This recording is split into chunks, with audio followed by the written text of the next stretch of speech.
పిఆర్జిటిఏ తరపు నుండి నేను మన టీం కొంతమంది అవుట్ సోర్సింగ్ టీచర్స్ కూడా 10-15 మంది లోపలికి వెళ్ళి డెలిగేషన్ వెళ్ళి లోపలికి వెళ్ళి సెక్రటరీ గారితో మాట్లాడడం జరిగింది.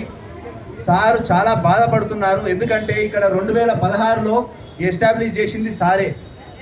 అప్పటి నుంచి కూడా అవుట్ సోర్సింగ్ టీచర్స్ అనేవాళ్ళు ఈ ఇన్స్టిట్యూషన్స్కి పిల్లర్స్.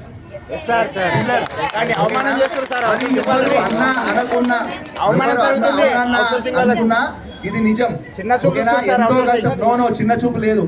ఒకటి పిఆర్జిటిఏ ఎప్పుడు కూడా teacher is teacher, whether is outsourcing or regular.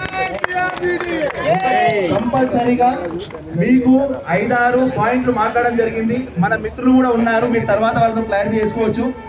ఒకటి మన జీతాల గురించి సార్ ఏమన్నారంటే చాలా బాధాకరం, నాకైతే అవమానకరంగా అనిపించింది. ఎందుకనంటే ఒక్కొక్క స్కేల్లో టీజీటీలో పీజీటీలో జేఎల్లో అసలు ఎంత ఘోరం అంటే 12,000 ఒకటి ఆల్రెడీ చాలా జీతంతో కష్టంలో మనము మైనారిటీ ఇక్కడ ఎలా ఉందంటే గురుకులాలలో మిగతా టీచర్లు మిగతా జాబులతో పోల్చుకోలేము. గురుకులాలలో నైట్ డ్యూటీలు చేస్తున్నాము, 24/7 అందరితో పాటు ప్రతి టీచర్ చేస్తున్నారు. మిగతా టీచర్లకు స్కేల్ ఉంది, మీకు స్కేల్ లేదు. కానీ కనీసం కొంచెం గౌరవంగా వేతనం ఉండేది.